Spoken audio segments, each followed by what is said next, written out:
اس کی ماں اس کے لیے بہت سا زیور اور روسی لباس ساتھ لائی تھی۔ نہ صرف شہلا کی امی بلکہ محلے کی بزرگ خواتین و حضرات نے مل بیٹھ کر اپنی تسلی کر کے ہاں کہہ دی اور اگلے دن بعد دوپہر نکاح کا پروگرام طے کر لیا۔ اس کی ماں جاتے جاتے اس کے ہاتھ پر شگن کے پیسے اور انگلی میں انگوٹھی پہنا گئی۔ محلے کی لڑکیوں بالیوں نے شرارت سے اس کا لمبا سا گھونگھٹ نکال کر اس کی بہنوں کو اس کے دیدار سے محروم کر دیا تو وہ منہ لٹکائے واپس چلی گئیں، اس دھمکی کے ساتھ کہ کل تو وہ ہماری ہوگی، پھر کیسے روکیں گی ہمیں دیکھنے سے۔ اگلے دن 2 کاروں میں مختصر سی بارات آئی، اسے دلہن بنا دیا گیا اور پھر وہ جو تھوڑی دیر پہلے رمیحہ حسیب احمد تھی چند لمحوں میں سعدان حسن علی بنا دی گئی۔ شہلا مجھے بہت ڈر لگ رہا ہے، اس نے شہلا کے دونوں ہاتھ پکڑے ہوئے تھے۔ کیوں؟ اس میں ڈرنے والی کون سی بات ہے؟ میں کیسے ایڈجسٹ کر پاؤں گی؟ کچھ نہیں ہوگا، شروع میں تھوڑی مشکلات درپیش ہوں گی، پھر سب کچھ ٹھیک ہو جائے گا۔ دیکھو رمیحہ، شعیب بھائی نے تمہیں ہمیشہ ہر سرد گرم سے بچایا ہے، زمانے کی ہوا بھی نہیں لگنے دی، اور وہ اپنی انتہائی مصروفیت کے باوجود تمہیں اسکول اور کالج اور یونیورسٹی سے خود لینے اور چھوڑنے جاتے تھے۔ اب تم خود سے کسی سہارے کے بغیر نہیں ہل سکتی تھی، تمہیں ایک مضبوط صاحبان کی ضرورت تھی جو یقیناً اب تمہیں مل گیا ہے۔ میں تمہارے سسرالیوں سے ملی ہوں، سب بہت اچھے لوگ ہیں۔ اس دنیا میں اگر برے لوگ موجود ہیں تو اچھے لوگوں کی بھی کوئی کمی نہیں، اور پھر یہی تو تقدیر ہے، اور اب تمہیں حوصلہ کرنا ہوگا اور خود کو حالات کے مطابق ڈھالنا ہوگا۔ وہ سمجھاتی رہی یہاں تک کہ رخصتی کا وقت آ گیا، اور اتنا سمجھانے کے باوجود اس کے ضبط کے تمام بندھن ٹوٹ گئے۔ وہ اتنا روئی کہ گھر کے در و دیوار بھی رو پڑے، اور سارے محلے کی چہیتی تھی۔ اس محلے کے بڑے تو کیا، بچے بھی اس سے بے حد مانوس تھے، کیونکہ وہ وہاں کے تمام بچوں کی ٹیچر تھی۔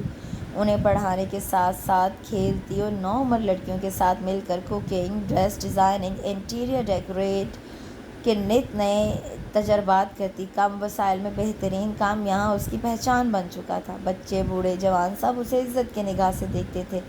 یہ سب اس کی مرحوم والدہ کی مرہون منت تھا، اور اب جب کہ وہ رخصت ہو رہی تھی، ہر ایک کی آنکھوں میں آنسو تھے۔ وہ سب سے لپٹ کر بے تحاشا روئی، جو کہ نہ جانے اس کی جہالت کا ثبوت تھا یا محبت کا اظہار۔ سعدان حسن کچھ اندازہ نہ کر پائے۔ پھر وہ نہیں جانتی کہ وہ کن کن مراحل سے گزر کر ایک سجے سجائے کمرے میں پہنچی تھی۔ ایک تھکا دینے والے سفر کے بعد گاڑی بہت بڑے گیٹ کے سامنے رکی۔ گیٹ کے اندر موجود عظیم الشان عمارت رنگ برنگی جگر جگر کرتی روشنی میں نہائی اسے ویلکم کہہ رہی تھی۔ مختلف آوازیں، مختلف بولیاں، لوگوں سے گھر بھرا پڑا تھا۔ اتنا رش دیکھ کر اس کے رہے سہے حواس بھی گم ہو گئے۔ اسے ہوش تو تب آیا جب ایک لڑکی اس کا زرتار آنچل ہٹائے اسے دیکھ کر چیخی تھی، ہائے ہنسا، دیکھو تو ہماری بھابھی کس قدر خوبصورت ہیں۔ اس کی چیخ پر اس نے پلٹ سے پوری آنکھیں کھولیں۔ اتنے میں دوسری لڑکی بھی لپک کر آگے بڑھی، ہائے واقعی صبا، اور آنکھیں دیکھو، حالانکہ رونے سے سارا میک اپ بہہ گیا ہے پھر بھی، اور سعدی بھائی نے تو ہمیں ڈرا ہی دیا تھا۔ ان کی خوشی دیدنی ہے کیسے معصوم بن کر اماں سے کہہ رہے تھے، اماں بیچاری بہت مظلوم ہے، نہ ماں باپ نہ کوئی آسرا، بس یہی سمجھ لے ایک بالکل بے سہارا لڑکی کے سر پر ہاتھ رکھنا ہے آپ کو۔ اس نے منہ بنا کر اپنے بھائی کی نقل اتاری، اور دیکھو ہمارے ساتھ کیسا مذاق کیا انہوں نے۔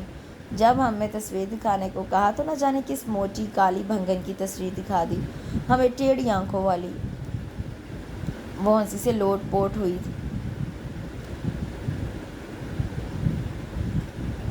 اور بھابھی کیسے بھڑکی تھیں کہ انہیں ایسی دیورانی نہیں چاہیے، کالی بھجنگ۔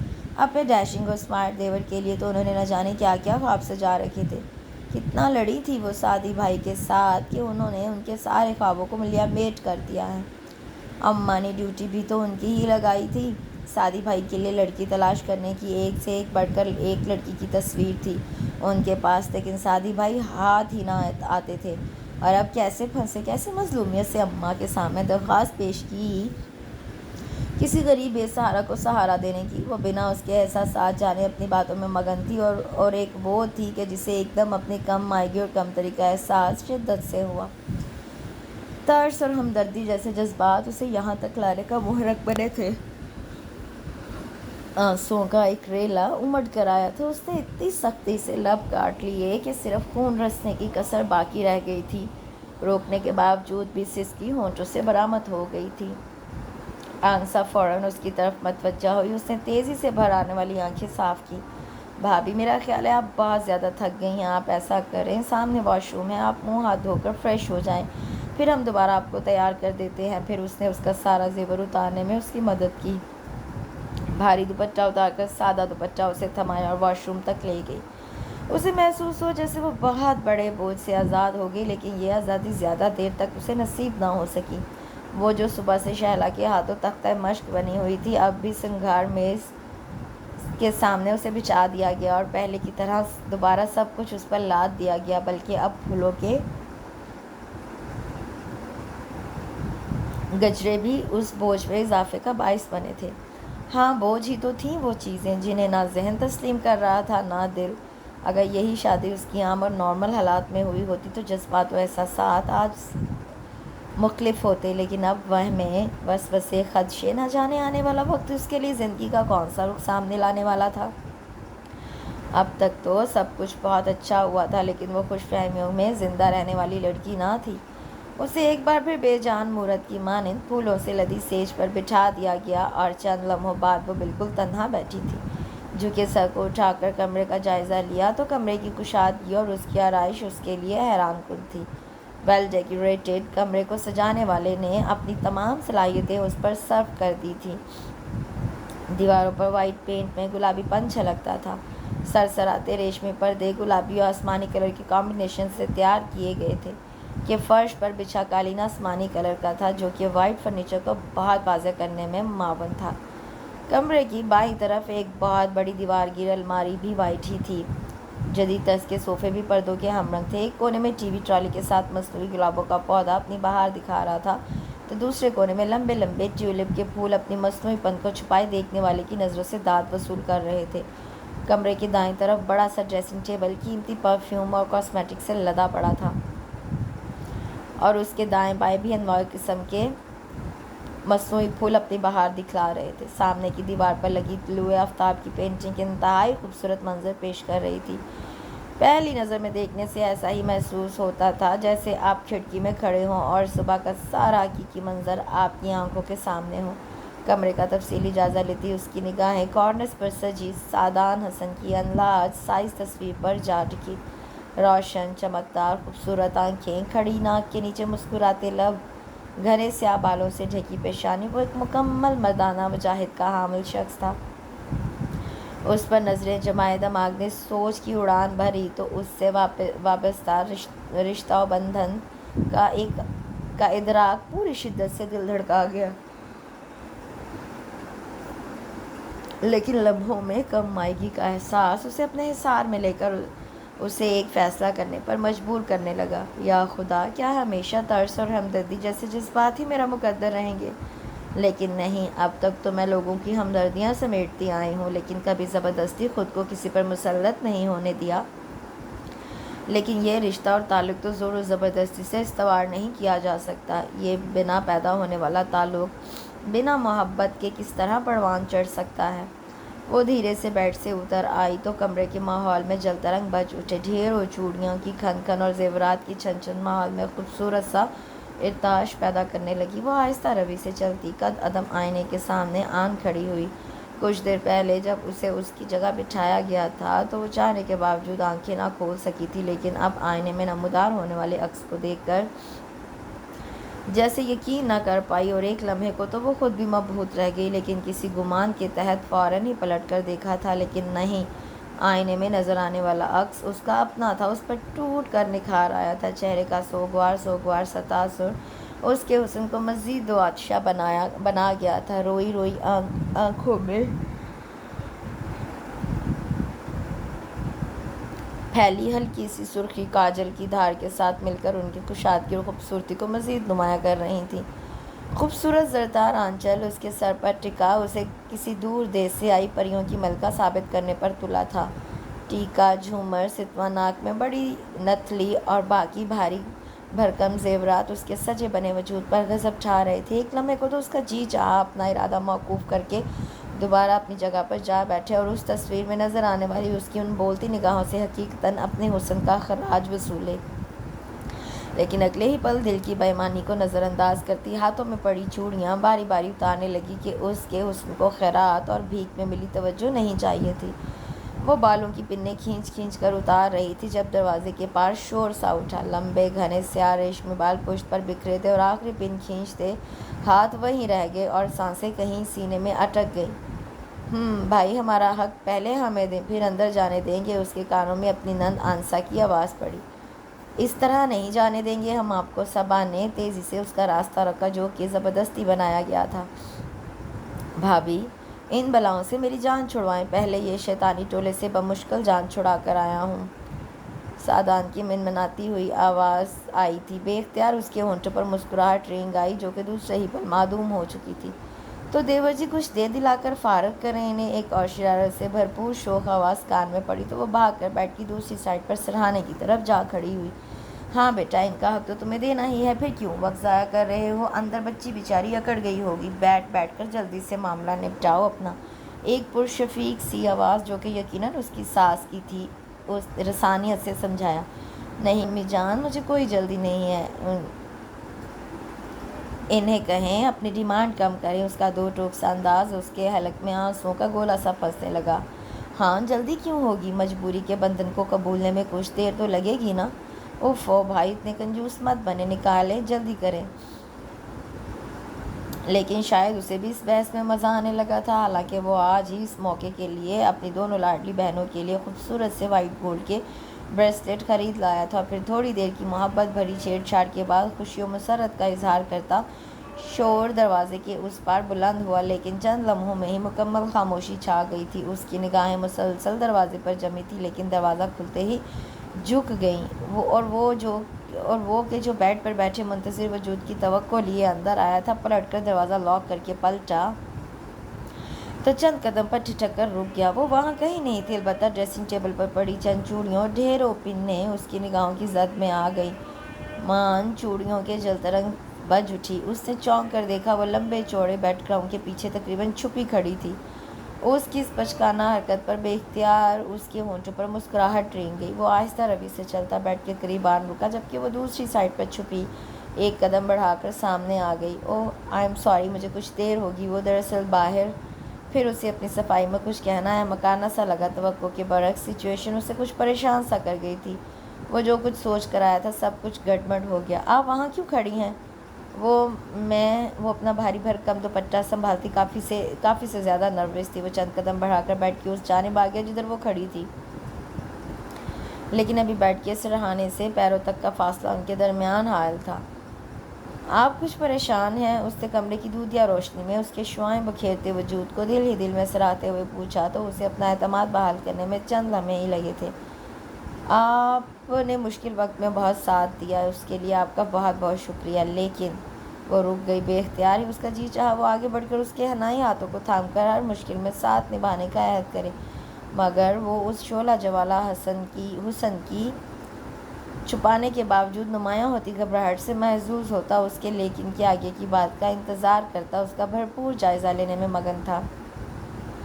دوپٹہ بہت سنبھالنے کے باوجود بھی شانوں پر آن گرا تھا اور اب بے حجابی کی حدوں کو پار کرنے کے لیے مچلتا وہاں سے بھی ڈھلکنے کو تھا، اور وہ جو تھوڑے ترچھے رخ سے کھڑی تھی، دوپٹے کی اس گستاخانہ حرکت پر اس کی آبشار کی مانند بہتے لمبے بال اس کی نگاہوں کی زد میں آ گئے اور وہ اس کی تمام خوبصورتیوں کو دل میں سموتا اب بھی منتظر تھا۔ لیکن میں اپنے بھائی کی قبر پر اپنی خوشیوں کا تاج محل تعمیر نہیں کر سکتی، اس نے بمشکل تمام اپنے دل کی بات کہہ دی، اور وہ جو خود کو مکمل طور پر ماحول کی فسوخیزی میں جکڑتا ہوا محسوس کر رہا تھا، یکدم چونکا تھا۔ ناسمجھی سے اس کی جانب دیکھنے لگا، اس کے گریز اور چہرے پر لکھی واضح تحریر کو چند لمحوں میں سمجھنے ہوئے اس کے اندر سے ایک گہری اور طویل سانس خارج ہوئی۔ ایسا کر کے شاید اس نے خود کو کسی طلسم سے آزاد کیا تھا۔ اٹس اوکے، آپ پریشان مت ہوں، میں آپ کے جذبات کو سمجھتا ہوں، آپ آرام کریں، وہ کہتا ہوا مڑا، لیکن چند قدم پر ہی رک کر پھر پلٹا۔ لیکن یہ یاد رکھیے گا، آپ اس گھر میں ایک مضبوط رشتے میں بندھ کر آئی ہیں، اس بندھن کو کمزور مت سمجھیے گا۔ اس نے تنبیہ کی اور بیرونی دروازے کی جانب جانے کی بجائے وہ ساتھ والے کمرے کا دروازہ، جو کہ اس کمرے میں بھی ڈریسنگ روم کے دروازے کے ساتھ ہی تھا، اس کو تیزی سے کھول کر اندر گم ہو گیا۔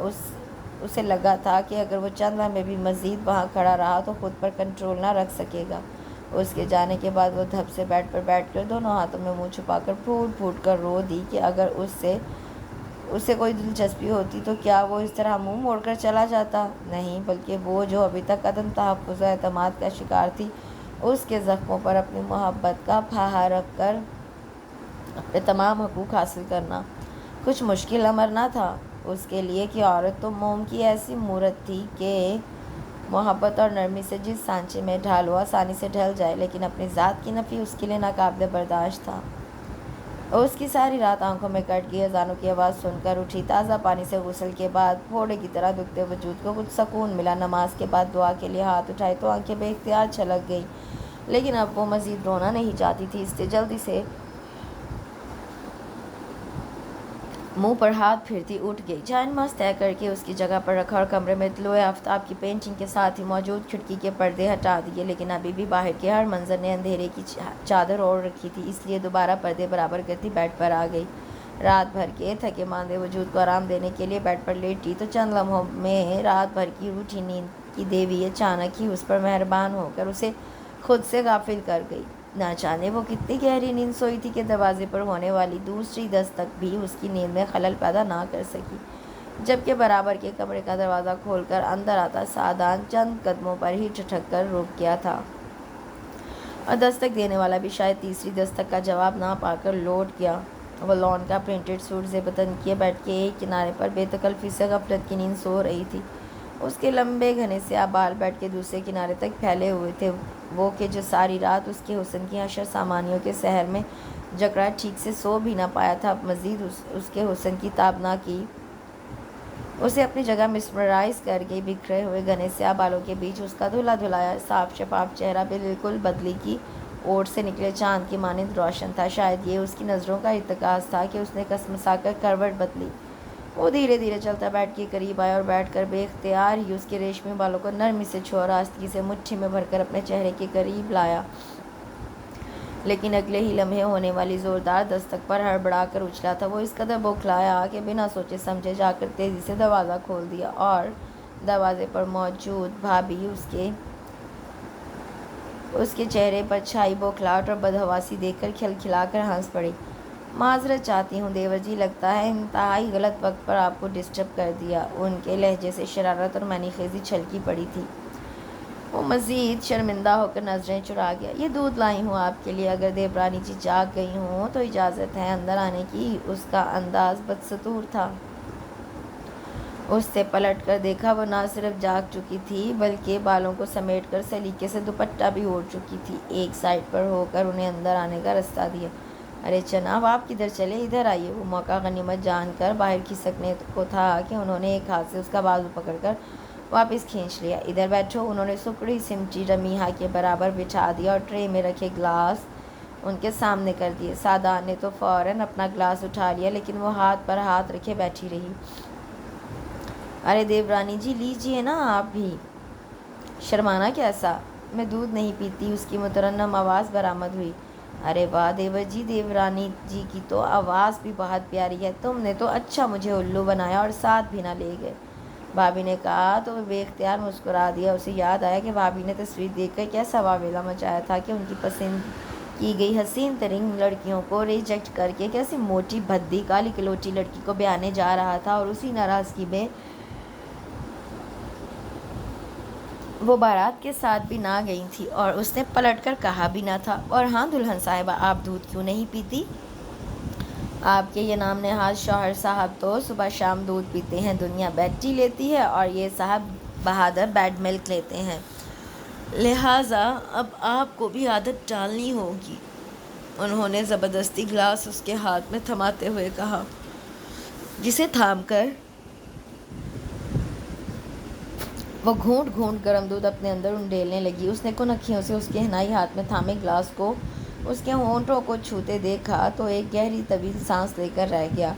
ہاں تو اب تم مجھے اپنے بارے میں بتاؤ۔ وہ ٹرے ایک سائڈ پر رکھ کر بیڈ پر اس کے سامنے بیٹھتے ہوئے بولی۔ نیم گرم دودھ کی چسکی لیتے لب ایک دوسرے میں پیوست ہوئے تھے۔ وہ دلچسپی سے اس کی اٹھتی گرتی پلکوں کو دیکھنے لگی۔ بھئی میں نے کچھ پوچھا ہے؟ چند لمحوں کے انتظار کے بعد بھی جب جواب نہ ملا تو وہ پھر بول اٹھی۔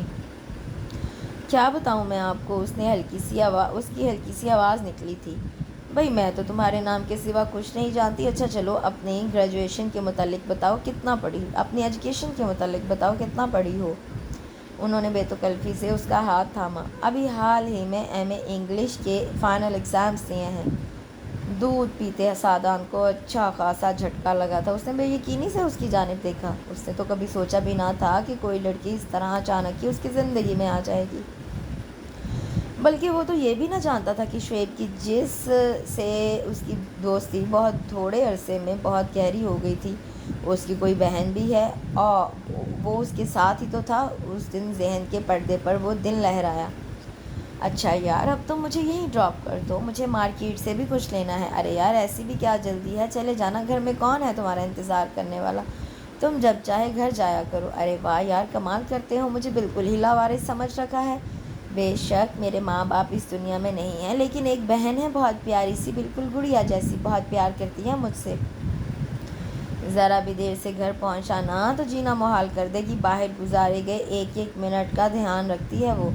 کیا تمہاری بہن؟ لیکن تم نے تو کبھی پہلے تو ذکر نہیں کیا، کبھی موقع ہی نہیں ملا یار. اور تم کیا سمجھتے تھے میرے پیچھے رونے والا کوئی نہیں؟ شعیب نے ہنستے ہوئے کہا.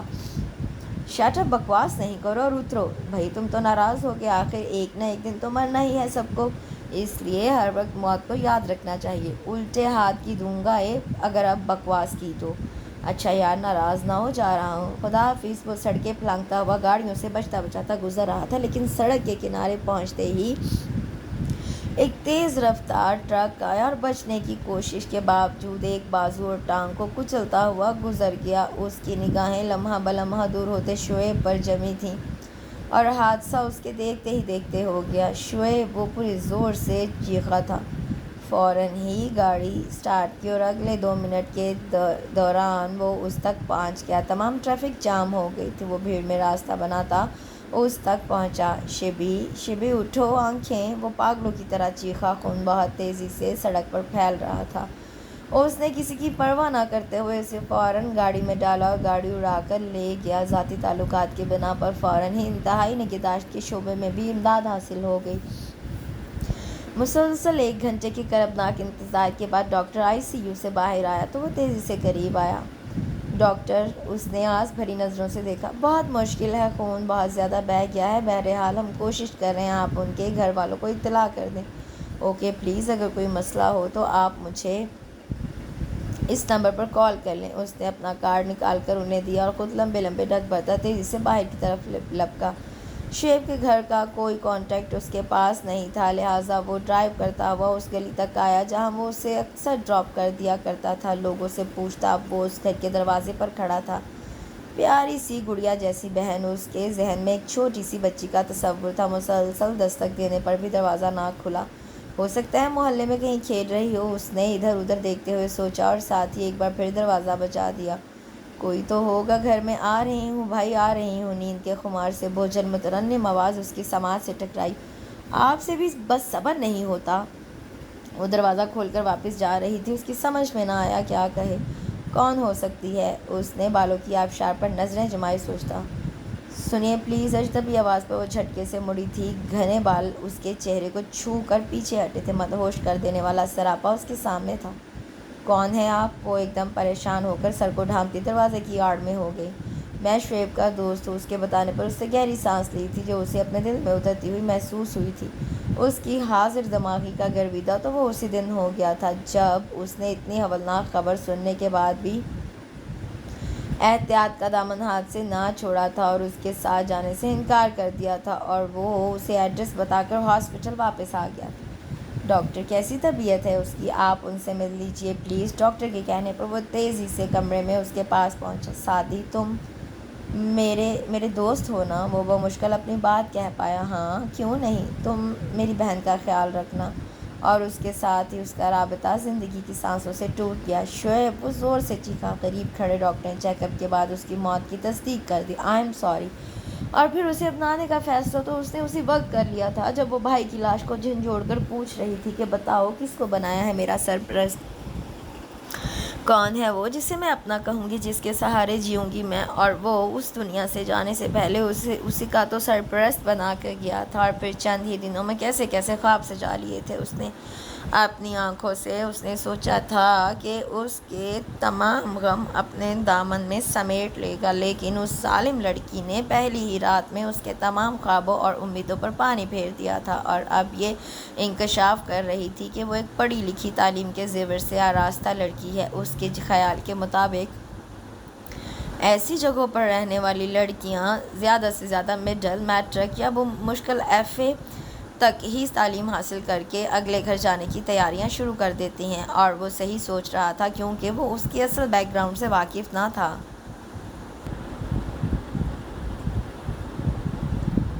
ولیمے کا انتظام شہر کے ایک بہت بڑے ہوٹل میں کیا گیا تھا۔ ڈھیروں مہمان آ چکے تھے اور کچھ ابھی آ رہے تھے۔ اسٹیج پر بیٹھی دلہن کسی ریاست کی ملکہ دکھائی دیتی تھی، جس پر کل سے بھی زیادہ نکھار آیا تھا۔ آج تو اس کی سج دھج ہی نرالی۔ مہمانوں کو ویلکم کہتے سعدان کی نظریں بار بار بھٹک کر اسٹیج کی طرف اٹھ رہی تھیں، جہاں وہ دشمن جان نظریں جھکائے شہلا سے محو گفتگو تھی، جسے سعدان نے خاص طور پر انوائٹ کیا تھا۔ کہو کیسی گزری؟ شہلا نے شرارت اور منی خیزی سے مسکرا کر پوچھا۔ کیا؟ اس نے بالکل انجانے پن کا مظاہرہ کیا۔ اب اتنی بھی انجان مت بنو، یہ بتاؤ دولہا بھائی کیسے ہیں؟ تمہیں نظر نہیں آتے؟ اب میں تمہاری نظر سے تو دیکھنے سے رہی۔ وہ شرارت پر آمادہ تھی۔ اب میں نے آنکھوں پر کوئی رنگین اینک تو نہیں لگا رکھی۔ اچھا اب زیادہ بنو مت اور بتاؤ کہ بظاہر یہ خوبصورت اور اسمارٹ سا بندہ اندر سے کیسا ہے؟ مجھے نہیں معلوم۔ واٹ؟ کیا مطلب ہے تمہارا؟ جواباً اس نے اس ساری بات کہہ سنائی، جسے سن کر وہ فوراً سیخ پا ہو گئی۔ لعنت ہے تم پر بھی، دماغ خراب ہو گیا ہے تمہارا۔ تم نہیں سمجھو گی شیلا، میں سب سمجھتی ہوں رومی، لیکن تم نہیں سمجھ رہی ہو۔ دیکھو اپنی بیوقوفیوں سے اپنا یہ آخری سہارا بھی نہ گنوا بیٹھنا۔ بھئی یہ کیا کھسر پھسر ہو رہی ہے ہمارے خلاف؟ وہ نہ جانے کب سر پر آن پہنچا۔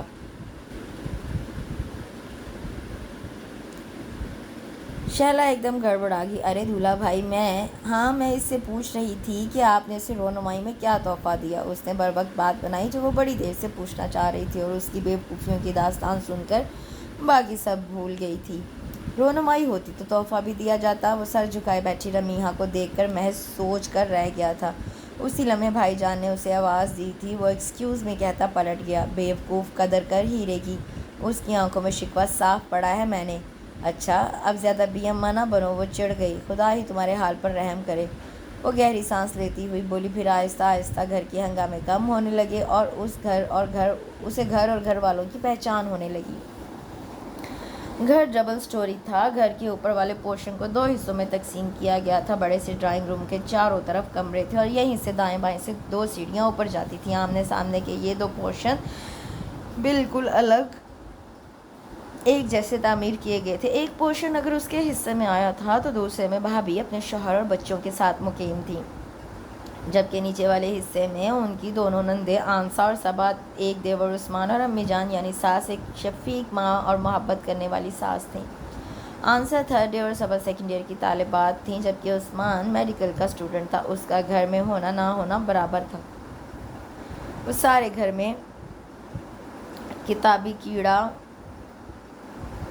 کتابی کیڑے کے نام سے مشہور تھا۔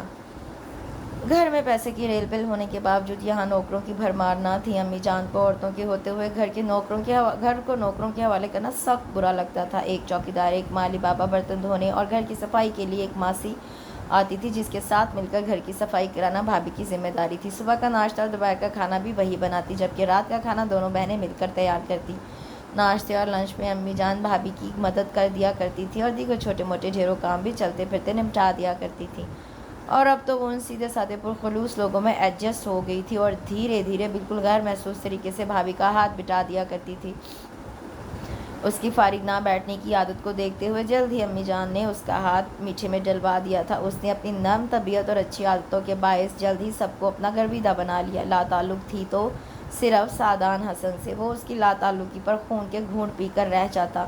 وہ اسے لا تعلق ضرور تھی، لیکن بے نیاز نہیں۔ وہ اس کا ہر کام پابندی سے کرتی، کپڑے استری کرنا، جوتے پالش، کپڑوں کی دھلائی سے لے کے وارڈروب کی درستگی تک۔ اگر ایک دن اس کی شرٹ کا بٹن ٹوٹا ہوتا تو اگلے دن وہ اسے لگا ہوا ملتا، حتیٰ کہ گرم دودھ صبح شام اسے وقت پر ٹیبل پر رکھا ملتا۔ نہ جانے وہ یہ سب کس وقت کر کے غائب ہو جاتی تھی۔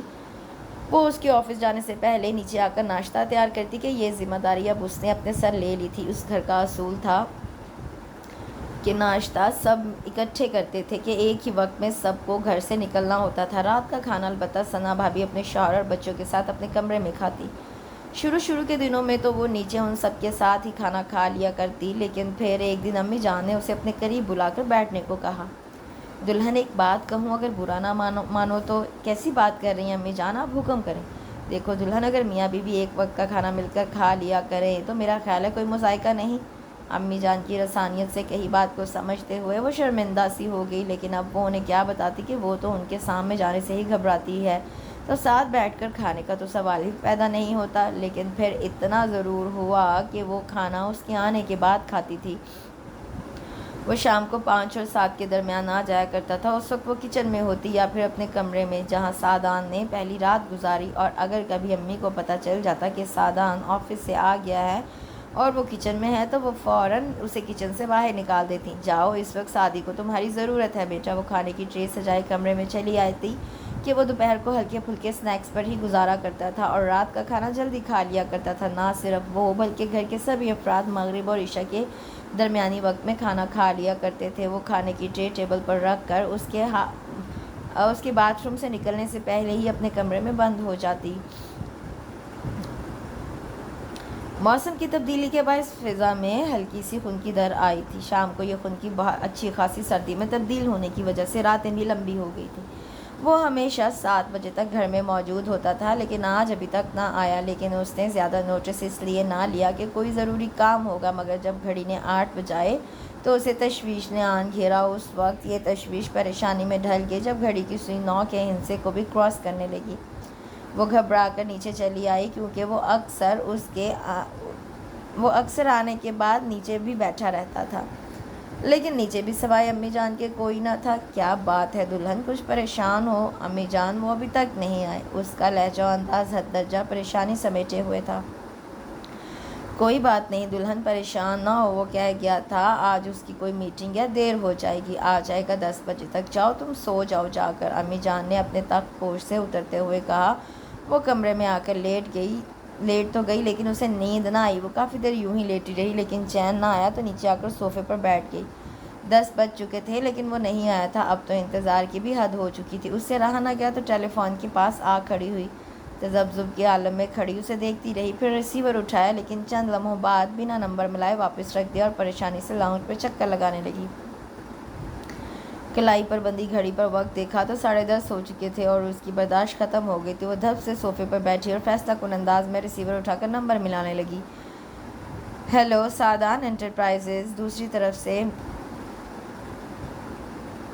نسوانی آواز نے مطلع کیا۔ جی، کیا آپ کے صاحب آفس میں تشریف رکھتے ہیں؟ اس نے لہجے کی بے چینی کو چھپانے کی ناکام کوشش کی۔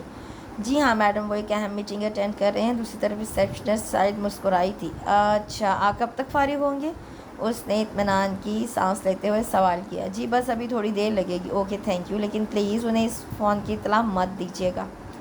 جی بہت بہتر۔ اب کی بار آواز میں مسکراہٹ کی آمیزش بہت واضح تھی۔ اس نے اطمینان سے ریسیور رکھا اور وہیں نیم دراز ہوتے ہوئے آنکھیں موند لیں۔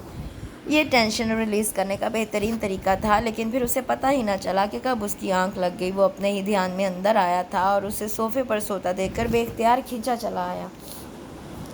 ریشمی بالوں کی لٹیں چٹیاں میں سے نکل کر چہرے کے ارد گرد بکھری تھی۔ وہ بلا ارادہ 2 زانوں بیٹھ گیا۔ وہ بہت تھکا ہوا آیا تھا اور سوچا تھا سیدھا اپنے کمرے میں جا کر کپڑے بدلتے ہی سو جائے گا، لیکن گھر میں داخل ہوتے ہی اس ظالم لڑکی کا چہرہ دیکھتے ہی ساری تھکن ایک پل میں کہیں غائب ہو گئی تھی۔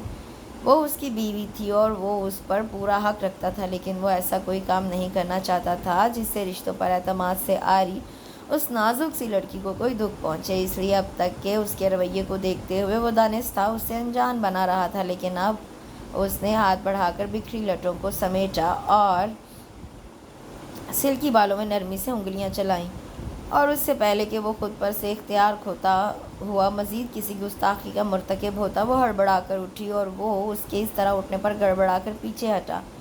نظروں کے تصادم پر دل دھڑک اٹھے، اور اس سے پہلے کہ وہ کچھ کہتا وہ وہاں سے بھاگ کھڑی ہوئی تھی۔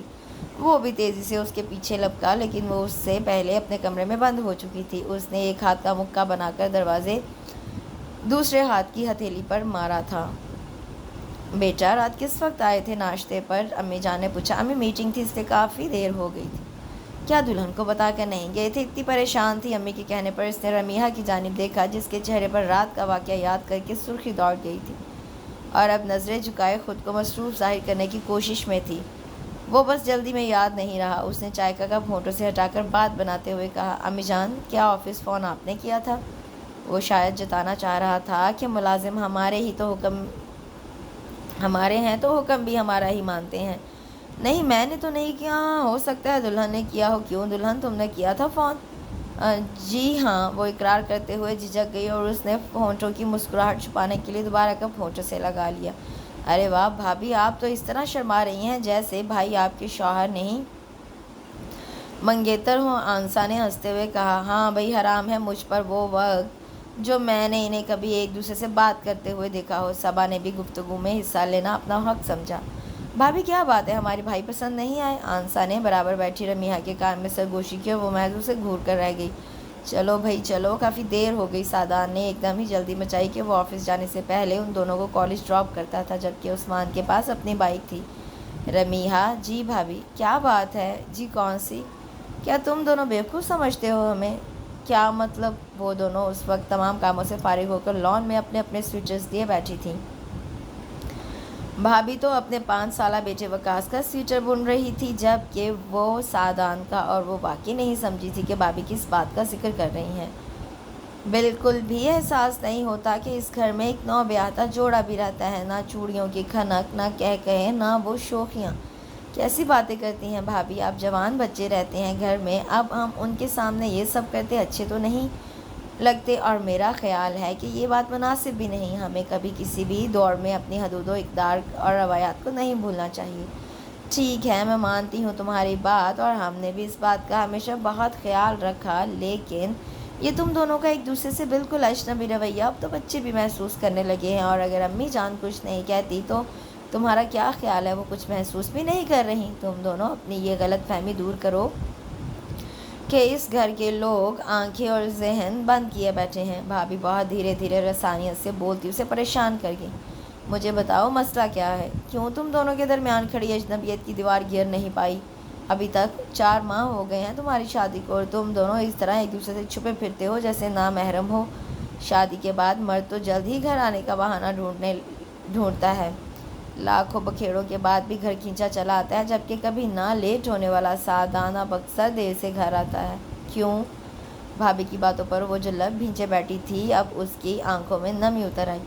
رونے سے مسائل حل نہیں ہوتے رمیحہ، مجھے بتاؤ کیا بات ہے؟ اگر میں تمہاری مدد نہ کر سکی تو اچھا مشورہ تو دے سکتی ہوں۔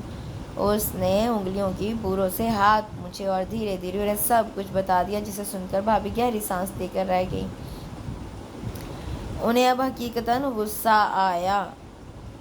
تم نے تو بیوقوفی کی ہی تھی، لیکن سعدان سے مجھے ایسی بیوقوفی کی توقع ہرگز نہ تھی، لیکن مجھے لگتا ہے وہ تمہارے رویے سے خاصا ہرٹ ہوا ہے۔ اب اس کے سوا کوئی چارہ نہیں ہے کہ تم خود پیش قدمی کرو۔ بھابھی میں… اس کے تو چہرے پر ہوائیاں اڑنے لگیں۔ کیوں؟ شوہر ہے وہ تمہارا۔ لیکن بھابھی میں… اس کے چہرے پر ایک دم ہی سرخی چھا گئی۔ دیکھو رمیحہ، یہ جو مرد ہوتا ہے نہ صرف اپنی غرض سے مطلب ہے اسے، میں اسے خود غرض نہیں کہہ رہی، یہ صرف فطری جبلت ہے اس کی۔ جب وہ گھر آتا ہے اس کے سارا دن تھکے ماندے وجود و ذہن کو آرام و سکون کی ضرورت ہوتی ہے، جو ایک شادی شدہ مرد کو صرف اس کی بیوی ہی دے سکتی ہے، اور اگر اسے یہ سکون گھر میں نہ ملے تو وہ یہ سکون باہر تلاش کرنے لگتا ہے۔ تو پھر بھابھی آپ ہی بتائیں اب نہ کہ میں کیا کروں؟ ہمت کرو ہمت۔ پھر وہ دھیرے دھیرے اسے سمجھانے لگی تھی کہ وہ بس یہی کر سکتی تھی، لیکن وہ یہ سب کرنے کی ہمت خود میں کہاں سے لاتی کہ اس کے سامنے جاتے ہی پسینے چھوٹ جاتے تھے۔ کئی دن تو اس نے سوچتے اور خود میں ہمت پیدا کرتے ہی ضائع کر دیے تھے، اور اس کا تو اب معمول بن گیا تھا روزانہ بہت دیر سے آنا۔ بھابھی کی باتیں یاد کر کے دل ہولتا تھا اس کا۔ جب مرد کو گھر میں سکون نہ ملے تو وہ باہر تلاش کرتا ہے، تو کیا وہ اپنا سکون باہر تلاش کر چکے ہیں؟ وہ کتنی دیر سے وارڈروب کے سامنے کھڑی تھی۔ آخرکار لائٹ پرپل کلر کے سوٹ پر بلیک موتیوں سے کام کیا گیا تھا کھینچا، اور باتھ روم میں گھس گئی۔ وہ آج اس کے آنے سے پہلے خود کو بھی خوبصورت لگنا چاہتی تھی۔ یہ کلر ویسے بھی اس پر بہت سوٹ کرتا تھا۔ لائٹ میک اپ اور ہم رنگ جیولری پہن کر گیلے بالوں میں برش پھیر کر یوں ہی کھلا چھوڑ دیا اور اب اس کے انتظار میں ٹیرس میں نکل آئی، لیکن وہاں اچھی خاصی سردی تھی، اس لیے دوبارہ کمرے میں چلی آئی اور بیڈ پر بیٹھ کر میگزین دیکھنے لگی، لیکن وقت تھا کہ گزرنے کا نام ہی نہ لیتا تھا۔ ٹی وی لاؤنج میں تھا اور کمپیوٹر اسٹڈی روم میں۔ اپنے بیڈ روم میں اس قسم کی فراغات اس کو بالکل بھی پسند نہ تھی۔ تقریباً 10 بجے گیٹ پر ہارن ہوا تھا، اس کا دل بہت تیزی سے دھڑکا، وہ جلدی سے کھڑکی میں چلی آئی، اسے خود کو قابو کرنے میں کئی لمحے لگے تھے۔ وہ اسے اپنے کمرے میں دیکھ کر چونکا تھا، لیکن اگلے ہی لمحے اسے نظر انداز کرتا ہوا اپنا بریف کیس الماری میں رکھا اور صوفے پر بیٹھ کر جوتے اتارنے لگا اور پھر صوفے کی پشت سے سر ٹیک کر آنکھیں موند لی۔ السلام علیکم، جھجکتی ہوئی آواز سماعتوں میں اتری تو اس نے ذرا کی ذرا آنکھیں کھول کر اس کی جانب دیکھا، لیکن قریب کھڑی رمیحہ کی سج دج دیکھ کر دل بے ایمان ہونے لگا تو دوبارہ آنکھیں موند لی۔ کیا ابھی کچھ ستم باقی ہے جو مزید کیل کانٹے سے لیس میرے مقابل چلی آئی ہو؟ اس نے الجھ کر سوچا۔ آپ ناراض ہیں مجھ سے؟ وہ ایک دم چونک کر سیدھا ہوا تھا اور اب دھیرے سے اس کے مقابل کھڑا اسے بھرپور نظروں سے دیکھ رہا تھا۔ اس قدر توجہ اور قربت اس کے چھکے چھڑا گئی۔ عارض پر جھکی لمبی گھنی لرزتی پلکیں پنکھڑی سے لبوں کو کچلتی، ہاتھوں کو مسلتی بے اختیار تھوڑا سا پیچھے کو سرکی تھی۔ اس لمحے اگر وہ ایک پل کو بھی پلکیں اٹھا کر اس کے چہرے پر چھائے والہانہ تاثر کو دیکھ لیتی تو یقیناً بے ہوش ہو کر گر جاتی، لیکن جب وہ بولا تو لہجہ خاصا اکھڑ اکھڑ تھا۔ کھانا کھائیں گے؟ جی نہیں، کھا چکا ہوں۔ بظاہر اس کی بد لحاظی عروج پر تھی، لہذا فوراً رخ پلٹ گیا کہ مزید ضبط کا یارہ نہ تھا۔ چائے لاؤں؟ ضرورت نہیں، سخت لہجے میں کہتا صوفے پر ڈھہ گیا اور دونوں ہاتھوں سے سر دبانے لگا۔ آپ کے سر میں درد ہے؟ وہ بڑے حوصلے سے ہمت کا دامن تھامے کھڑی تھی۔ کچھ نہیں ہوا مجھے، جائیں آپ یہاں سے۔ اسے لگا اگر وہ مزید کچھ دیر وہاں کھڑی رہی تو اس کے حسن کا جادو اس پر چل جائے گا، اس لیے خاصے تیز اور جھنجھلائے ہوئے سرد لہجے میں کہتا وہ شاید اپنے اندر کے طوفان کو دبانا چاہتا تھا اور اس کا ضبط بس یہیں تک تھا۔ توہین اور اذیت کا احساس لیے باہر بھاگی تھی، لیکن کچھ دیر بعد جب وہ فریش ہو کر کپڑے بدلنے کے بعد ابھی لیٹا ہی تھا کہ وہ ایک بار پھر اس کے سر پر کھڑی تھی۔ دودھ پی لیجئے۔ اس نے آنکھوں سے بازو ہٹا کر دیکھا، نائٹ بلب کی نیلگوں روشنی میں وہ دودھ کا گلاس لیے کھڑی، نہ جانے کیوں وہ جب بھی اس کی طرف دیکھتا تھا اسے لگتا جیسے اس کا حسن پہلے سے زیادہ بڑھ گیا ہو۔ دل پر ضبط کے کڑے پہرے بچھاتے ہوئے وہ سیدھا ہو بیٹھا تھا۔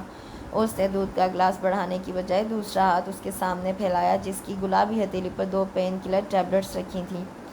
اس نے گہری سانس لیتے ہوئے گولیاں اٹھا کر منہ میں رکھیں اور دودھ کا گلاس منہ لگا کر ایک ہی سانس میں خالی کر گیا۔ گلاس دوبارہ اسے تھمانے کی بجائے سائڈ ٹیبل پر پٹکنے کے انداز میں رکھا اور دوبارہ پہلے والی پوزیشن میں لیٹ گیا۔ وہ چند لمحے کھڑی اسے دیکھتی رہی اور پھر بہت ہمت کر کے اس کے سرہانے بیٹھ کر اس کا بازو ہٹایا اور اپنا ٹھنڈا یک ہاتھ اس کی پیشانی پر رکھ کر دبانے لگی۔ ایک پل میں سعدان کو لگا جیسے وہ کسی صحرا میں چلتے چلتے اچانک ہی سایہ دار شجر تلے آ گیا ہو۔ اس کے دماغ میں اترتی ٹھنڈک اسے اندر تک پرسکون کر گئی، اس لیے وہ بے حس و حرکت اس طرح لیٹا تھا جیسے اسے کسی خوبصورت خواب کے ٹوٹ جانے کا خدشہ ہو۔ جب اسے یقین ہو گیا کہ وہ سو چکا ہے تو وہ دل گرفتہ سی آہستگی سے اس کے قریب سے اٹھی، چند لمحے اسے دیکھتی رہی اور پھر باہر نکلنے سے پہلے دھیرے سے دروازہ بند کیا اور اپنے کمرے کا دروازہ بند کیے بنا پردے کے پیچھے گم ہو گئی۔ اس کے کمرے سے نکلتے ہی وہ اٹھ بیٹھا تھا، گہری اور شوخ مسکراہٹ اس کے ہونٹوں پر رقصاں تھی۔ اب میری باری ہے جان من، تم نے بھی مجھے بہت تڑپایا ہے، اب ذرا خود اس تڑپ کا مزہ چکھو۔ وہ شرارت سے اسے سوچتا کمبل تک منہ اوڑھتا دوبارہ لیٹ گیا۔ دوسرے دن اسے مبہم سی آس تھی کہ شاید وہ جلدی لوٹ آئے، لیکن اس آس تو ہوتی ہی ٹوٹنے کے لیے، لہٰذا اگلے کئی ہفتوں تک اس کی روٹین میں کوئی فرق نہ آیا۔ دل میں ڈھیروں وسوسے اور خدشے کنڈلی مارے اسے ڈستے رہتے، کئی بار تو اس کا انتظار کرتے کرتے سو جاتی، لیکن ایسا شاذ و نادر ہی ہوتا تھا۔ وہ لاؤنج میں بیٹھی اس کا انتظار کرتی رہتی اور جب وہ آتا تو وہ کھانا گرم کر کے کمرے میں لے آتی، دودھ گرم کر کے تھرمس میں ڈال کر رکھ دیتی، لیکن اب وہ اپنی انا تو اس کے قدموں میں رولنے کے لیے چھوڑ نہیں سکتی تھی۔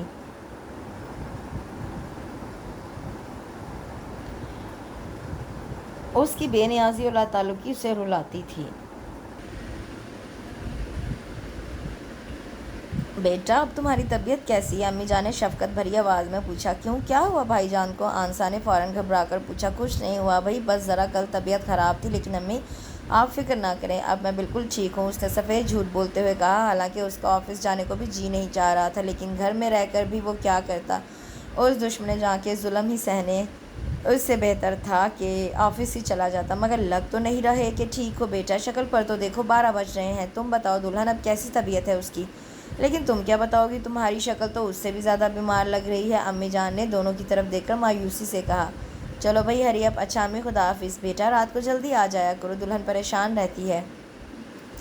جی اچھا امی، کوشش کروں گا۔ اس نے بے اختیار نظر اس پر ڈالی تھی، وہ کہہ تو گیا تھا لیکن کوشش کرے گا، لیکن شاید وہ پھر بھول گیا تھا۔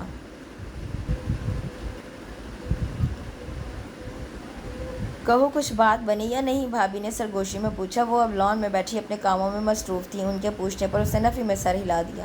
بھائی کب تک چلے گا یہ سب، وہ جھنجھلائی۔ مجھے کیا معلوم بھابھی، میں تو اپنی ساری کوششیں کر بیٹھی، نہ جانے کیا دل میں ٹھانے بیٹھے ہیں۔ کہو تو میں بات کروں سعدی سے؟ جی کیا بات کریں گی آپ، وہ ایک دم گھبرا گئی۔ پتہ ہے امی کتنی پریشان ہے؟ کیوں؟ وہ حیران ہوئی اس کے کیوں پر، وہ اسے گھورنے لگی تو وہ نظر چرا گئی۔ خوشخبری سننا چاہتی ہیں وہ، اور تم دونوں ہو کہ اپنی اپنی انا لیے پھرتے ہو۔ بھابھی وہ شرما گئی، اگر یوں ہی شرماتی رہی نا تو کچھ نہیں ہونے کا، تو کیا کروں میں؟ اپنے حسن کے سحر میں گرفتار کر لو اسے، ان زلفوں کی زنجیروں میں جکڑ لو اسے، بھابھی نے اسے کھلے بالوں کو پکڑتے ہوئے کہا تو اس کے چہرے پر سرخیاں دوڑنے لگیں۔ پھر تم نے بتایا نہیں کروں سعدی سے بات؟ تھوڑی دیر کی خاموشی کے بعد وہ پھر بولی۔ کیا کہیں گی آپ؟ کہوں گی امی خوشخبری سننا چاہتی ہیں۔ رہنے دیں آپ، جو ہوگا دیکھا جائے گا، اس نے شرما کر منہ بناتے ہوئے کہا۔ بھاڑ میں جاؤ تم اور تمہاری یہ شرم و حیا، بھابھی یہ کہہ کر اون سلائیاں سنبھالتی اٹھ گئیں۔ امی کے کہنے کے باوجود بھی آج تو اس نے دیر سے آنے کے تمام ریکارڈ توڑ دیے تھے۔ 10 9 تو وہ ہر روز ہی بجا دیتا تھا، لیکن آج تو 11:30 ہو گئے تھے اور اس کا دور دور تک کہیں پتہ نہ تھا، نہ جانے کہاں رہ گئے۔ وہ نیچے آ گئی، سارا گھر بھائیں بھائیں کر رہا تھا، شاید کام زیادہ ہو گیا ہو، اس نے سوچ کر دل کو تسلی دی اور کمرے میں آ کر کتاب کا مطالعہ کرنے لگی۔ وہ چونکی تو اس وقت جب گھڑی نے 1 کا گھنٹہ بجایا۔ وہ کتاب رکھ کر اٹھی، اس کے کمرے میں آ کر کھڑکی کھول دی، یہاں سے گیٹ صاف نظر آتا تھا۔ گیٹ پر چوکیدار مستعدی سے اپنی ڈیوٹی سر انجام دے رہا تھا۔ وہ جلدی سے نیچے لان میں آ گئی۔ کیا بات ہے بی بی صاحب؟ چوکیدار بھاگتا ہوا اس کے پاس آیا۔ ہاں وہ تمہارے صاحب نہیں آئے ابھی تک، اس نے پریشانی سے کہا، جبکہ نظریں مسلسل گیٹ پر جمی تھیں۔ کوئی بات نہیں بی بی صاحب، آپ اندر جائیں، یہاں بہت سردی ہے، صاحب آ جائے گا، چوکیدار نے اسے تسلی دیتے ہوئے کہا تو وہ اندر آ گئی، لیکن اسے چین نہیں آ رہا تھا۔ بھابھی تو شاید بھری بیٹھی تھی، لڑنے مرنے پر تیار تھی۔ ہاں بیٹا، اپنا نہیں تو دلہن کا ہی خیال کر لیا کرو، بہت پریشان رہتی ہے وہ۔ پریشان؟ اس نے تمسخرانہ انداز میں سوچنا چاہا، لیکن شاید اس کا دل و دماغ تو رمیحہ کے قابو میں تھا کہ اس کے خلاف کچھ بھی سننا نہ چاہتا تھا، وہ اس کے بارے میں سوچنا بھی نہ چاہتا تھا، تو وہ ہر جگہ ہر وقت اس کے ساتھ ہوتی تھی۔ بیٹا اگر تم سمجھ رہے ہو کہ میں تم دونوں کے درمیان حائل خلیج کو سمجھ نہیں رہی تو نادان ہو تم، میں تمہاری ماں ہوں۔ وہ اسے کیا سمجھانا چاہ رہی تھی؟ مبہم انداز، ادھوری بات۔ 6 ماہ ہونے کو آئی تمہاری شادی کو، لیکن جس مان اور جذبے کے ساتھ اسے بیاہ کر لائے تھے، اس اعتبار اور یقین کا دامن اس کے ہاتھ میں تھمانے میں ناکام رہے ہو تم، وہ سنجیدگی سے کہتی کپڑے جھاڑتی اٹھ کر اندر بڑھ گئی۔ سردی میں ٹھٹر کر بخار ہو گیا ہے اسے۔ بخار؟ اس کے دل کو جھٹکا لگا، لیکن بظاہر وہ آرام سے کرسی کی پشت پر سر رکھے آنکھیں مودے بیٹھا تھا۔ اب یہاں بیٹھے کیا کر رہے ہو؟ جاؤ جا کر اسے بھی دن کے اجالے میں اپنی شکل دکھاؤ، ذرا وہ بھی خوش ہو جائے کہ اس کا نام نہاد شوہر آج دن کی روشنی میں آیا ہے۔ لیکن وہ بدستور اسی پوزیشن میں بیٹھا رہا۔ چلو سعدان علی حسن، آج سارے حساب بے باک کر ہی دو، اس نے چند لمحوں بعد اٹھتے ہوئے سوچا۔ ذرا سنیے دیور جی، بھابھی کی پکار پر دوبارہ پلٹا۔ جی، اگر کچھ باقی رہ گیا ہے تو وہ بھی سنا دیجیے، اس نے مسکراتے ہوئے طنز کیا۔ کب تک چلے گا یہ سلسلہ؟ انہوں نے نیچی نظروں سے پالک کے پتے چنتے ہوئے کہا۔ کیسا سلسلہ؟ اس نے حیرت و ناسمجھی سے پوچھا۔ مجھے زیادہ بناؤ نہیں، بتا دیا ہے رمیحہ نے سب کچھ مجھے، امی جلد از جلد خوشخبری سننا چاہتی ہیں، تو مجھے بتائیں میں کیا کروں، جبکہ اس میں واقعی میرا کوئی قصور نہیں ہے، وہ محترمہ خود ہی تو ہاتھ نہیں آتی، وہ جھنجھلا کر رہ گیا۔ بھاڑ میں جاؤ تم دونوں، اس کو بھی تم سے یہی شکایت ہے، بھابھی غصے سے کہتی، پرات اٹھا کر اندر بڑھ گئیں کہ اس سے زیادہ وہ اسے کچھ نہیں کہہ سکتی تھیں۔ ایک مشرقی عورت ہونے کے ناطے وہ یہ سب کہنے کی ہمت نہ جانے خود میں کیسے پیدا کر پائی تھیں۔ لوگوں سے شکایت کرنا آ گئی ہے اسے، اور میں جو اس کا اپنا تھا اسے کچھ بھی نہ کہہ سکی۔ وہ سیڑھیاں چڑھتا جھنجھلا گیا۔ آج بس فیصلہ ہو ہی جائے تو اچھا ہے، آر یا پار۔ وہ کمرے میں داخل ہوا تو باہر کی نسبت کمرہ برقی ہیٹر کی باعث خاصا گرم اور نیلگوں روشنی سے ڈوبا ہوا تھا۔ کھڑکیاں، دروازے سب بند تھے اور ان پر دبیز پردے باہر سے آنے والی روشنی کو روکے ہوئے تھے۔ اس نے ہاتھ بڑھا کر ٹیوب لائٹ آن کرنا چاہی، لیکن بیڈ پر نظر پڑتے ہی وہیں رک گیا۔ دبیز قالین کو اپنے قدموں تلے رونتا ہاتھ میں تھاما بریف کیس ٹیبل پر رکھ کر بیڈ کے قریب چلا آیا۔ دوپٹے سے بے نیاز وجود لیے وہ بے سود پڑی تھی۔ بخار کی حدت سے رخسار تمتما رہے تھے، گلابی ہونٹ ایک دوسرے میں پیوست، تو بڑی بڑی آنکھوں پر لمبی پلکوں کا غلاف چڑھا تھا۔ دائیں ہاتھ سر سے اوپر تکیے پر رکھا تھا تو بایاں ہاتھ سینے سے نیچے۔ آوارہ زلفیں بیڈ پر بکھری تھیں، کچھ نے اس کے وجود کو ڈھانپ رکھا تھا، چھوٹے چھوٹے بالوں نے کافی حد تک چہرے کو چھپا رکھا تھا۔ کیسا طلسم تھا اس کی شخصیت میں! اس نے اپنے آپ کو اس کے سحر میں گرفتار ہوتے محسوس کیا۔ اسے لگا کہ وہ اس کی زلفوں کی زنجیروں کے جال میں جکڑا ہوا ہو۔ وہ بے اختیار اس کے قریب ایک ٹانگ بیڈ پر رکھ کر بیٹھتا چلا گیا اور اس کے سینے سے نیچے رکھے ہاتھ پر اپنا ہاتھ رکھ دیا۔ پلکیں لرزیں تو جسم میں جنبش ہوئی تو سعدی کو جیسے ہوش آ گیا۔ وہ فوراً اٹھ کھڑا ہوا، بریف کیس اٹھا کر الماری میں رکھا وارڈروب سے کپڑے نکال کر باتھ روم میں جا گھسا۔ تقریباً 5 منٹ بعد واپس آیا تو وہ اسی طرح بے خبر پڑی سو رہی تھی اور آ کر اس کے برابر لیٹ گیا۔ دونوں ہاتھ سر کے نیچے رکھے چھت کو گھورنے لگا، پھر کروٹ بدل کر بازو کوہنی کے بل کھڑا کیا اور اس پر اپنا سر ٹکا کر بغور اسے دیکھنے لگا۔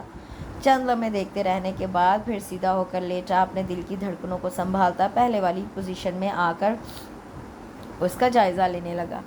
ہاتھ بڑھا کر اس کے چہرے پر آئے بالوں کو پیچھے کیا تو انگلیاں چہرے سے مس ہو گئیں۔ وہ ہڑبڑا کر اٹھی تھی۔ وہ سیدھا ہو کر اطمینان سے لیٹ گیا۔ آپ کب آئے؟ اس سے پہلے کہ وہ اچھل کر بیڈ سے نیچے اترتی اس نے اس کا بازو کھینچ لیا۔ وہ سیدھی بیڈ پر گری تھی۔ اس کے بازو پر دباؤ ڈال کر دوسرے بازو سے اس کے گرد حصار باندھ دیا۔ جھٹکے سے گرنے کی وجہ سے اس کے تمام بال اس پر گر کے اسے ڈھانپ گئے تھے، لیکن آخر کب تک؟ اس کے بازو سے ہاتھ ہٹا کر اس نے چہرے سے بال ہٹا دیے۔ چھوڑے مجھے، اس نے اٹھنے کی کوشش کی۔ غیروں سے کہا تم نے، غیروں سے سنا تم نے، کچھ ہم سے کہا ہوتا، کچھ ہم سے سنا ہوتا۔ اس نے دوبارہ سے اس کے ہاتھ پر اپنا ہاتھ رکھتے ہوئے دلکش انداز میں شعر پڑھا، پلیز چھوڑے مجھے۔ تمہیں چھوڑ دیا تو امی کو وہ خوشخبری کیسے سناؤں گا جو وہ جلد از جلد سننا چاہتی ہیں؟ وہ شرم سے سرخ ہو گئی، جان گئی کہ بھابھی کی شرارت ہے۔ وہ پھر سے اٹھنے کی کوشش کرنے لگی۔ بڑی جلدی خیال آ گیا آپ کو، وہ بے ساختہ کہہ گئی اور پھر فوراً ہی لب بھیج کر سختی سے آنکھیں بند کر لیں۔ چہرے پر شرم کی سرخی اس کے حسن کو مزید دو آتشا بنا رہی ہو۔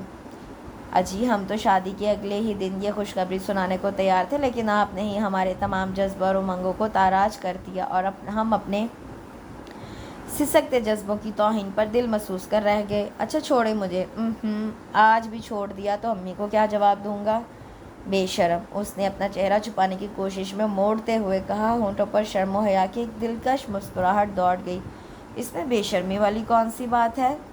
میں تمہارا شوہر ہوں اور تم سے اپنا حق مانگ رہا ہوں، جس پر اتنے عرصے سے غاصب بنی بیٹھی ہو۔ میری امانت مجھے دے دو تو سارے حساب بے باک ہو جائیں گے۔ وہ اتنی بے باکی پر اتر آئے گا اسے امید نہ تھی۔ وہ اٹھ کر بھاگ جانا چاہتی تھی، اپنے آپ کو اس سے چھپا لینا چاہتی تھی۔ کاش کوئی آ جائے، اس نے سوچا، لیکن اگر دعا دل سے نکلتی تو پوری ہوتی نا۔ پلیز سعدان، مجھے جانے دیں، وہ التجائی انداز میں بولی۔ اس نے نفی میں سر ہلایا۔ اتنی مشکل سے تو قابو میں آئی ہو، ایسے ہی تو نہیں چھوڑوں گا۔ اب تو ایسا قابو کروں گا کہ کبھی دوسرے کمرے میں سونے کا نام بھی نہ لوگی۔ اس نے بازو کوہنی کے بل کھڑا کر کے اس پر اپنی ٹھوڑی ٹکاتے ہوئے کہا۔ اس طرح کرنے سے دونوں کے چہرے اس قدر قریب آ گئے تھے کہ رمیحہ اپنے چہرے پر اس کی گرم سانسیں محسوس کر رہی تھی۔ جانتی ہے کتنا تڑپایا ہے تم نے مجھے، کتنے خواب سجائے تھے، کتنی امیدیں وابستہ کی تھی میں نے اس رات سے۔ سوچا تھا تمہارے تمام غموں کو اپنے دامن میں سمیٹ لوں گا، تمہیں اتنی خوشیاں دوں گا کہ دکھ کبھی تمہارے پاس بھی نہ بھٹکیں گے۔ پہلی نظر میں محبت کی تھی میں نے تم سے، لیکن تم نے میرے تمام جذبوں امنگوں کو ملیا میٹ کر دیا، میری تمام امیدوں پر پانی پھیر دیا۔ یہ کیا کہہ رہا تھا وہ اس کے لیے تڑپتا رہا تھا، اور وہ کیا سمجھتی تھی؟ وہ نہیں جانتی تھی کہ وہ اس پر زبردستی مسلط نہیں کی گئی، بلکہ اس گھر میں اسے وہ اسے اپنی محبت کی چھاؤں میں لایا تھا۔ اب میں تم سے تمہاری ہر زیادتی کا بدلہ لوں گا۔ میرے جذبوں، میری امنگوں کے محل کو مسمار کرنے کی کچھ سزا تو ملنی چاہیے تھی نا، اس لیے میں بھی مٹی کا بت بن گیا تھا۔ لیکن اب میں نے مزید اور سزا بھی تمہارے لیے تجویز کر لی ہے۔ آپ جو چاہیں مجھے سزا دے لیں، اگر آپ کہیں گے تو میں سارا دن ساری رات ایک ٹانگ پر کھڑی رہوں گی۔ آپ چاہیں مجھے مار لیں، پیٹ لیں، میں اف تک نہیں کروں گی، لیکن اس وقت مجھے چھوڑ دیں۔ آخر میں اس کا لہجہ التجائیہ ہو گیا تھا، اس کی شوخ اور والہانہ نظریں، معنی خیز جملے اس کی روح تک فنا کر رہے تھے۔ ارے یہ سزائیں تو تمہارے لیے بہت کم ہے، تمہارے لیے تو اس سے بھی بڑھ کر سزا سوچ رکھی ہے میں نے۔ اس کی آنکھوں میں شرارت ناچنے لگی اور ہونٹوں کی شوخ مسکراہٹ میں اضافہ ہو گیا۔ کیسی سزا؟ وہ ڈر گئی۔ بتاؤں؟ اس نے آنکھوں میں جھانکتے ہوئے پوچھا۔ شرم اور گھبراہٹ کی وجہ سے شاید وہ اس کی شرارت اور شوخی کو سمجھ نہ پائی تھی۔ ہاں، وہ مشکل بولی، اور پھر اس سے پہلے کہ سعدان کے ہونٹ اس کے رخسار سے ٹچ ہوتے وہ اس کی شرارت سمجھ گئی اور اسے زور سے پرے دھکا دے دیا۔ وہ اس حملے کے لیے تیار نہ تھا، لہٰذا پیچھے جا گرا اور تیزی سے اٹھ کر بھاگتی ہوئی دوسرے کمرے کے دروازے کے پاس پہنچ کر رک کر اسے دیکھا اور کھلکھلا کر ہنسنے لگی۔ سعدان نے اپنے منہ پر ہاتھ پھیر کر اسے شہادت کی انگلی دکھائی تو وہ ہنستی ہوئی اسے منہ چڑھا کر اندر غائب ہو گئی، تو وہ بھی اس کے پیچھے بھاگ کر کمرے میں گم ہو گیا۔ اس کے ساتھ اس خوبصورت سی ناول کا یہاں اختتام ہوتا ہے۔ مجھے یقین ہے کہ آپ کو یہ ناول بہت پسند آئے گا۔ کمنٹ سیکشن میں ضرور بتائیے گا، میں انتظار کروں گی۔ کل تک کے لیے اجازت دیجیے، کل ایک نئے ناول کے ساتھ حاضر ہوں گی۔ اپنا بہت سا خیال رکھیں، دعا میں یاد کریں۔ اللہ حافظ۔